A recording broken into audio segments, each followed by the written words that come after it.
ജീവിതത്തിൽ ഒരിക്കലും മദ്യപിച്ചില്ല. പല കൂട്ടുകാരും നിർബന്ധിച്ചു. ബാറിൻ്റെയോ മദ്യശാലയുടെയോ അടുത്തേക്ക് എന്തെങ്കിലും പ്രേരണ കൊണ്ട് 2 അടി മുന്നോട്ട് വെച്ചാൽ ഉണ്ണിയെ എന്ന് എൻ്റെ അമ്മ വിളിക്കും. അച്ഛൻ മദ്യപിച്ചിരുന്നു. അച്ഛൻ മദ്യപിച്ചതിൻ്റെ മഹാപ്രയാസങ്ങൾ അനുഭവിച്ച് വളർന്ന അമ്മയുടെ ദുഃഖം ഞാൻ കണ്ടിട്ടുണ്ട്. അതുകൊണ്ട് അമ്മയെന്നല്ല, എൻ്റെ ഭാര്യയെന്നല്ല, പെൺമക്കളെന്നല്ല ഒരു സ്ത്രീയും എൻ്റെ സ്വഭാവദൂഷ്യം കൊണ്ട് കഷ്ടപ്പെടരുത് എന്നൊരു തോന്നൽ എൻ്റെ മനസ്സിൽ അന്നേ ഉണ്ടായതാണ്. അതുകൊണ്ട് അത്തരം വഴിക്കൊന്നും പോകേണ്ടി വന്നില്ല. പക്ഷെ കോളേജ് കാലം ഒരുപാട് ഗുണങ്ങൾ എനിക്ക് തന്നു. പല മേഖലകളിൽ പ്രവർത്തിച്ചു. യൂണിവേഴ്സിറ്റി തലങ്ങളിൽ മത്സരങ്ങളിൽ പങ്കെടുത്തു. യൂണിവേഴ്സിറ്റി ക്യാമ്പുകളിൽ പങ്കെടുത്തു. കാലിക്കറ്റ് യൂണിവേഴ്സിറ്റി യൂണിയൻ നടത്തിയ 4-5 സാഹിത്യ ക്യാമ്പുകളിൽ പങ്കെടുത്തു. അവസാന വർഷം യൂണിവേഴ്സിറ്റി കലോത്സവത്തിൽ കവിതയ്ക്ക് 2ാം സ്ഥാനം കിട്ടി. 76-ൽ കാലിക്കറ്റ് യൂണിവേഴ്സിറ്റി നടത്തിയ കഥാമത്സരത്തിൽ 1ാം സ്ഥാനം കിട്ടി. കോളേജ് കാലത്താണ് എൻ്റെ പല രചനകളും അച്ചടിച്ചു വന്നത്. അക്കാലത്ത് വീക്ഷണം വാരികയുണ്ടായിരുന്നു, സർക്കാരിൻ്റെ യോജന ദ്വൈവാരികയുണ്ടായിരുന്നു. മലയാള മനോരമ ആഴ്ചപ്പതിപ്പിൽ എൻ്റെ കഥകളും കവിതകളും അച്ചടിച്ചു വരുന്നതും ആ കാലത്താണ്. ഭാഷാപോഷിണി ആദ്യമായിട്ടൊരു കവിത തിരഞ്ഞെടുത്തത് ആ കാലത്താണ്. മാതൃഭൂമിയുടെ വാരാന്ത പതിപ്പിൽ എഴുതി തുടങ്ങിയത് ആ കാലത്താണ്. കോളേജ് കാലത്താണ് എൻ്റെ എഴുത്ത് പുഷ്കലമായത്. പിന്നീട് കലാകൗമുദിയിലാണ് എൻ്റെ എഴുത്ത് വളരെ സജീവമായത്. അക്കാലത്ത് കലാകൗമുദിയുടെ എഡിറ്ററായിരുന്ന MS മണിയും സബ് എഡിറ്റർമാരായിരുന്ന NRS ബാബുവും S ജയചന്ദ്രൻ നായരുമാണ് 80കളിൽ ഫീച്ചർ സ്റ്റോറി എഴുതിച്ചാണ് തുടങ്ങിയത്. ആദ്യം പൊന്നാനിയെക്കുറിച്ചാണ് എഴുതിയത്. ചരിത്ര സ്മൃതികളുടെ സുവർണ സ്മൃതികളുമായി ഒരു തീരം എന്നോ മറ്റോ പറഞ്ഞ് ധാരാളം ഫീച്ചർ സ്റ്റോറികൾ എഴുതി. നിളയുടെ തീരങ്ങളിലൂടെ എന്ന പുസ്തകത്തിന് ആധാരമായ ഒട്ടുമിക്ക ലേഖനങ്ങളും S ജയചന്ദ്രൻ നായർ എഡിറ്ററായിരുന്ന കലാകൗമുദിയിൽ പ്രസിദ്ധീകരിച്ചു വന്നതാണ്. ആ കാലത്ത് കവർ സ്റ്റോറി ആയിട്ടാണ് ഓരോ ലേഖനവും പ്രസിദ്ധീകരിച്ചു വന്നത്. അക്കാലത്താണ് എഴുത്തിൻ്റെ എല്ലാ വഴികളും തുറന്നു കിട്ടിയത്. കഥാപ്രസംഗകനുമായിരുന്നു എന്ന് പറഞ്ഞല്ലോ. കഥാപ്രസംഗം ജീവിതത്തിന് അക്കാലത്ത് വലിയ ഒരു സഹായമായിരുന്നു. എൻ്റെ വീട് ഓടിട്ടതും സഹോദരിമാരെ കല്യാണം കഴിച്ചു കൊടുത്തതൊക്കെ കഥാപ്രസംഗത്തിലെ വരുമാനം കൊണ്ടാണ്. ഒരു ദിവസം 3 കഥ വരെ പറഞ്ഞ കാലമുണ്ടായിട്ടുണ്ട്. ഏതാണ്ട് 1000-ഓളം വേദികളിൽ കഥ പറഞ്ഞു. അതൊക്കെ അന്ന് ഒരു വലിയ ആഹ്ലാദമായി തന്നെയാണ് കൊണ്ടു നടന്നത്. ഒരുപാട് ജോലി ചെയ്തു, പലതും ചെയ്ത് പിഴച്ചു, പലതും ചെയ്ത് പഠിച്ചു. എന്തും ചെയ്യാനുള്ള ഒരു ധൈര്യമായിരുന്നു അന്ന് എൻ്റെ കൈമുതൽ. ഒരുപക്ഷെ ജീവിതത്തിലെ അനാഥത്വത്തെ മറികടക്കാൻ സ്വയം ഉണ്ടാക്കിയെടുത്ത ഒരു കരുത്തായിരിക്കും. ഒരിക്കൽ യൂണിവേഴ്സിറ്റി യൂണിയൻ ക്യാമ്പിന് പെരുവണ്ണാമുഴിക്ക് പോകാൻ 20 ഉറുപ്പിക ബസ്സുകൂലി കരുതണം. എൻ്റെ കയ്യിൽ അന്ന് ഒരു പൈസയില്ല. എൻ്റെ നാട്ടുകാരി ഒരു ഡോക്ടർ ഉണ്ടായിരുന്നു. എൻ്റെ സുഹൃത്തിൻ്റെ ബന്ധുവാണ് ഡോക്ടർ ശ്രീദേവി. ഞാൻ സ്വകാര്യമായിട്ട് ചെന്ന് പറഞ്ഞു, ക്യാമ്പിൽ പോയാൽ പൈസ കിട്ടും, കിട്ടിയാൽ ഉടനെ തരാം. 20 രൂപ ചോദിച്ച എനിക്ക് 50 രൂപ ഡോക്ടർ തന്നു. അത് ഞാൻ തിരിച്ചു കൊടുത്തു. അന്ന് ഭക്ഷണം കഴിക്കാൻ വകയില്ല. ക്യാൻറ്റീനിൽ ചെന്ന് എല്ലാവരും വയറു നിറയെ കഴിക്കുമ്പോൾ ഉച്ചയ്ക്ക് ഭക്ഷണം കഴിക്കാതിരുന്നിട്ടുണ്ട്. ഞങ്ങൾ അക്കാലത്തൊരു വിദ്യ കണ്ടുപിടിച്ചു, തെണ്ടൽ എന്നൊരു മാന്യമായ വിദ്യ. 5 പൈസ തരുമോ കുട്ടി എന്ന് ചോദിച്ചിട്ട് ഓരോ കുട്ടിയുടെ അടുത്തും ചെല്ലും, വിശേഷിച്ചും പെൺകുട്ടികളുടെ അടുത്ത്. അതൊരു അലങ്കാരം പോലെയോ ഫാഷൻ പോലെയോ ആയതുകൊണ്ട് പൈസ തരും. ഭക്ഷണം കഴിക്കാൻ മാർഗ്ഗമില്ലാഞ്ഞിട്ടാണെന്ന് ആർക്കും മനസ്സിലായിരുന്നില്ല. അങ്ങനെ തെണ്ടി കിട്ടിയ പണം കൊണ്ടാണ് അന്ന് ക്യാൻറ്റീനിൽ നിന്ന് ഭക്ഷണം കഴിച്ചത്. കഷ്ടപ്പാടുകൾ നിറഞ്ഞ കാലമായിരുന്നു. രാത്രി കഥാപ്രസംഗം കഴിഞ്ഞ് പിറ്റേന്ന് സ്കൂളിൽ വരും. രാത്രി വളരെ വൈകിയൊക്കെയാണ് ചിലപ്പോൾ തിരിച്ചെത്തുക. കഥാപ്രസംഗം ഒരു അനിശ്ചിതമായ അവസ്ഥയായിരുന്നു. ഒരിക്കൽ കോളേജിൽ പഠിക്കുന്ന കാലത്ത് തന്നെ ഞാനൊരു സ്ഥലത്ത് കഥാപ്രസംഗം ഏറ്റു. അന്ന് എനിക്ക് സ്വന്തം ഓർക്കസ്ട്രയില്ല. മറ്റൊരു കാഥികൻ്റെ ഓർക്കസ്ട്രയാണ് എൻ്റെ കൂടെ വന്നിരുന്നത്. ശിവരാത്രിയാണ്. അയാൾക്ക് മറ്റൊരു പരിപാടിയുണ്ട്. അത് കഴിഞ്ഞ് എടപ്പാളങ്ങാടിയിൽ വരാം. ഞാൻ പ്രോഗ്രാം ഏറ്റിരിക്കുന്നത് 12:30 മണിക്കാണ്. 12 മണിക്ക് എടപ്പാളങ്ങാടിയിൽ വരാം, പൊന്നാനിയിലാണ് പരിപാടി, ഒന്നിച്ചു പോകാമെന്ന് പറഞ്ഞു. അന്ന് ഫോണും മൊബൈൽ ഫോണും ഒന്നുമില്ലല്ലോ. ഞാൻ 11 മണി മുതൽ എടപ്പാളങ്ങാടിയിൽ നിന്നു. എൻ്റെ കൂടെ പാടാൻ വന്നൊരാളും ഉണ്ടായിരുന്നു.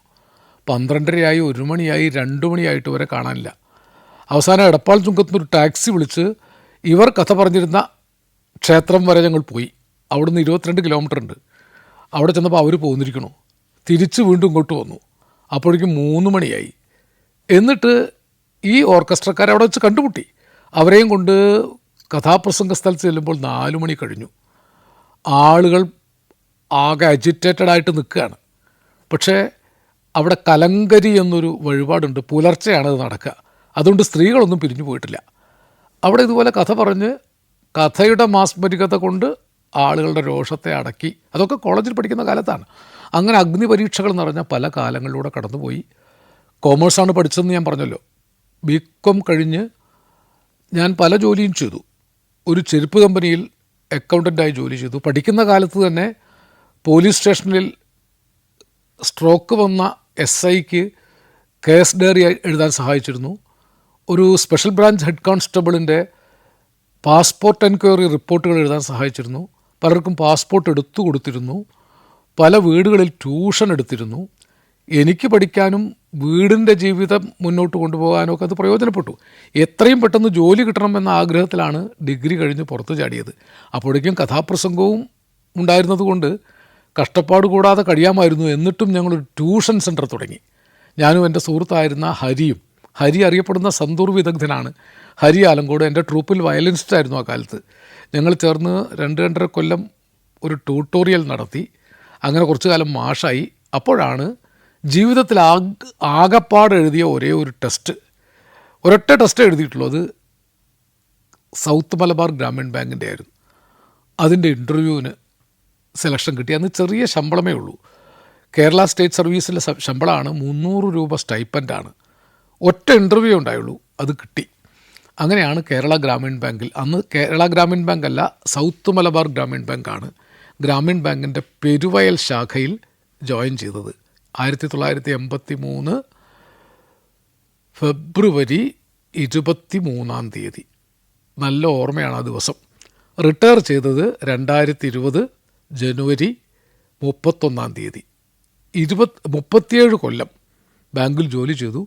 ക്ലർക്കം കാഷ്യറായിട്ട് ജോയിൻ ചെയ്തു. അതേ പോസ്റ്റിൽ തന്നെ വിരമിച്ചു. പ്രൊമോഷന് പോയില്ല. ബാങ്ക് എന്നോട് വലിയ സ്നേഹം കാണിച്ചു. ആ കാലത്തും നിരന്തരം പ്രസംഗമുണ്ട്. ലീവ് എടുത്താണ് പോവുക. ലോസ് ഓഫ് പേ ലീവ് എടുത്തു. പക്ഷെ ധാരാളം കലാകാരന്മാരുണ്ടായിരുന്ന ഒരു പ്രസ്ഥാനമായിരുന്നു ഗ്രാമീൺ ബാങ്ക്. ഞങ്ങളുടെ ചെയർമാന്മാരൊക്കെ സാഹിത്യകാരന്മാരൊക്കെ ആയിരുന്നു.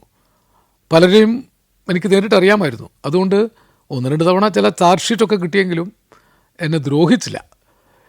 പേരിൻ്റെ ഒരു ഗുണം ഗ്രാമീൺ ബാങ്കിൽ ജോയിൻ ചെയ്യുമ്പോഴുണ്ടായി. ഞാൻ പെരുവയലിലാണ് ജോയിൻ ചെയ്തതെന്ന് പറഞ്ഞല്ലോ.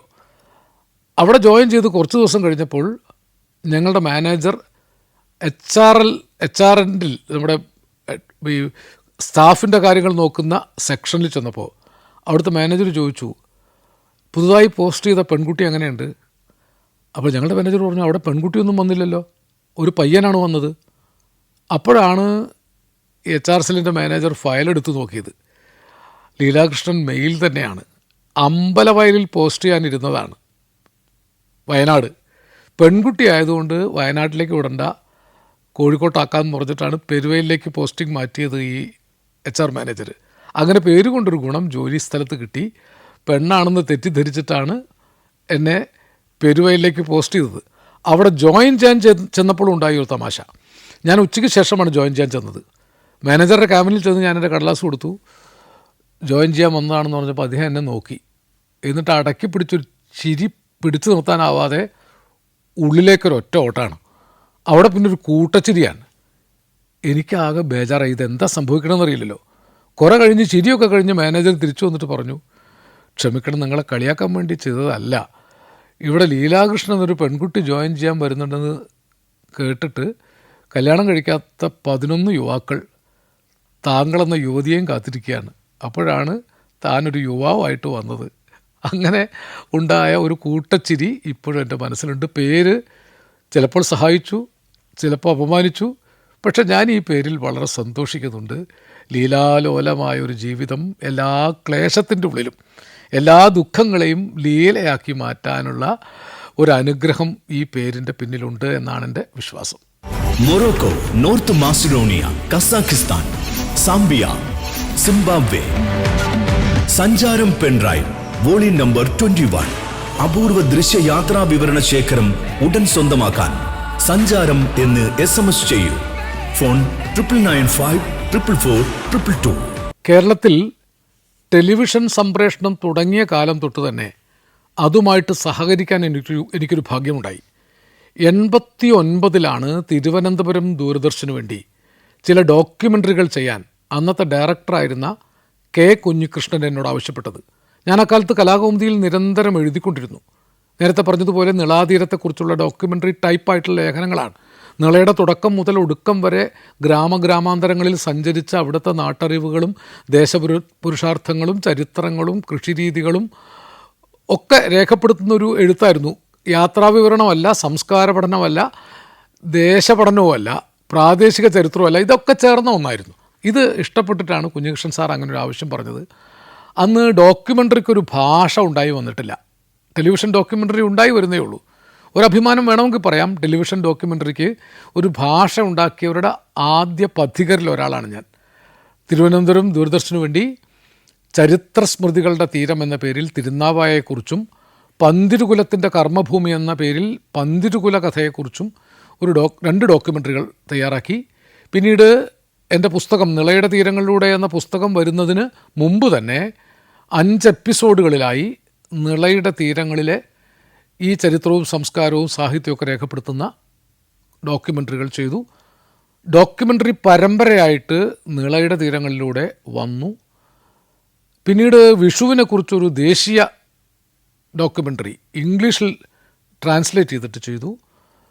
ധാരാളം കവിസമ്മേളനങ്ങളിൽ പങ്കെടുത്തു.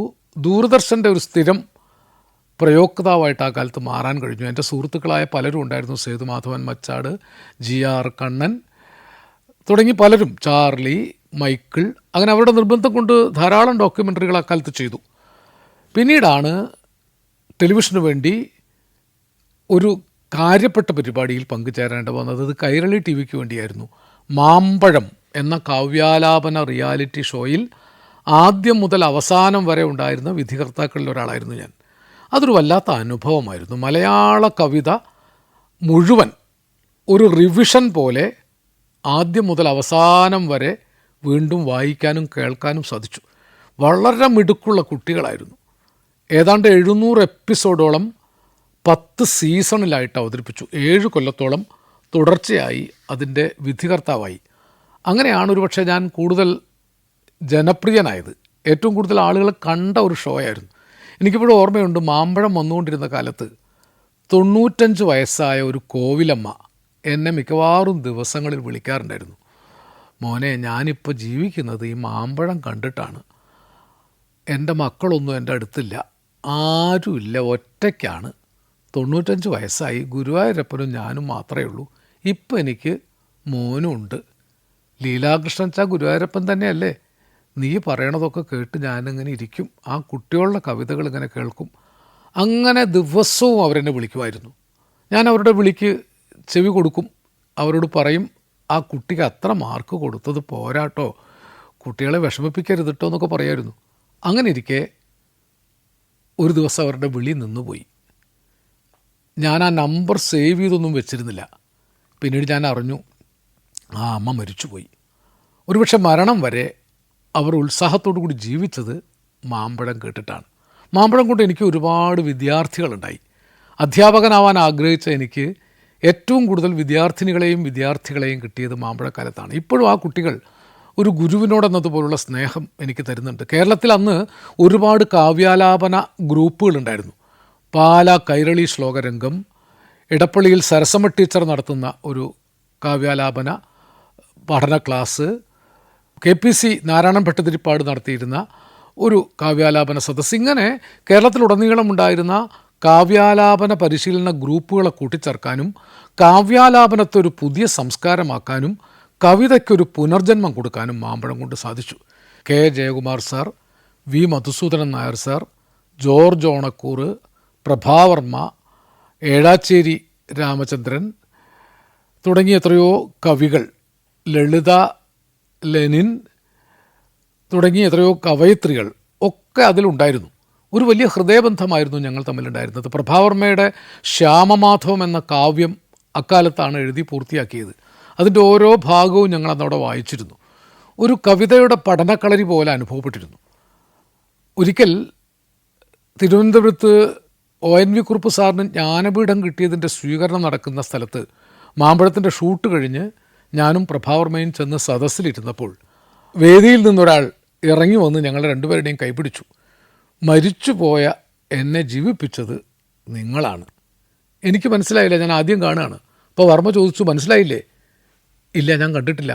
അയ്യോ, ഇതാണ് ഏറ്റുമാനൂർ സോമദാസൻ. അപ്പോഴാണ് ഞാനും അദ്ദേഹം ഇപ്പോൾ ജീവിച്ചിരിക്കുന്നുണ്ടെന്ന് അറിയുന്നത്. അദ്ദേഹം കുറക്കാലമായിട്ട് എഴുതുന്നുണ്ടായിരുന്നില്ല. വളരെ അറിയപ്പെട്ട കവിയാണ്. ഒരു കാലത്ത് വളരെ ശ്രദ്ധേയനായിരുന്ന ആളായിരുന്നു. വി സാംബശിവൻ കഥാപ്രസംഗത്തിൽ കാളിദാസൻ തൊട്ട് ഏറ്റുമാനൂർ സോമദാസൻ വരെ എന്നൊക്കെ പറയുന്നത് ഞാൻ കേട്ടിട്ടുണ്ട്. അപ്പം അദ്ദേഹം വളരെ നിരാശാഭരിതനായിട്ട് എഴുത്ത് നിർത്തി കഴിയായിരുന്നു. അപ്പോഴാണ് ഞങ്ങൾ മാമ്പഴത്തിൽ അദ്ദേഹത്തിൻ്റെ 3-4 കവിതകൾ അവതരിപ്പിച്ചത്. അദ്ദേഹത്തെക്കുറിച്ച് നല്ല വാക്കുകളൊക്കെ പറഞ്ഞത് എനിക്ക് ഓർമ്മയുണ്ട്. അതാണ് വീണ്ടും എഴുതാനും കവിയരങ്ങുകളിലേക്ക് വരാനും പ്രേരണയായത് എന്ന് അദ്ദേഹം പറഞ്ഞത് ഒരു വലിയ അനുഭവമായിരുന്നു. അതുപോലെ NK ദേശത്തെപ്പോലെ വേണ്ടത്ര മനസ്സിലാക്കപ്പെടാത്ത പല കവികളെയും ജീവിച്ചിരിക്കെ തന്നെ രംഗത്ത് കൊണ്ടുവന്നു. TS തിരുമുമ്പിനെ പോലെ മലയാളം മറന്നുപോയ തല നരയ്ക്കുന്ന തല്ലൻ്റെ വാർദ്ധകം, തല നരയ്ക്കാത്തതല്ലൻ യുവത്വവും എന്നൊക്കെ പോലുള്ള കവിതകൾ എഴുതിയ തിരുമുമ്പിനെ അവതരിപ്പിച്ചു. മലയാളത്തിൽ അറിയപ്പെടാതെ പോയ പല പ്രഗത്ഭ കവികളെയും ഞങ്ങൾ മാമ്പഴത്തിലൂടെ അവതരിപ്പിച്ചു. ഒരുപാട് കുട്ടികളുമായിട്ട് ഹൃദയബന്ധമുണ്ടായി. ഇപ്പോഴും കുട്ടികൾ വിളിക്കും. കുട്ടികളെന്നാണ്, അവരൊക്കെ മുതിർന്നു, എന്നാലും കുട്ടികളെന്നാണ് മനസ്സിലുള്ളത്. കവി എന്ന നിലയ്ക്ക് എനിക്ക് കിട്ടിയ ഏറ്റവും വലിയൊരു റിവാർഡായിരുന്നു മാമ്പഴത്തിലെ വിധികർത്താവ് എന്ന സ്ഥാനം. എവിടെ പുറത്തു പോയാലും, കേരളത്തിന് പുറത്തൊക്കെ പോയാൽ ആളുകൾ ഓർക്കുന്നത് മാമ്പഴത്തിലുണ്ടായിരുന്ന ആളെന്ന നിലയ്ക്കാണ്.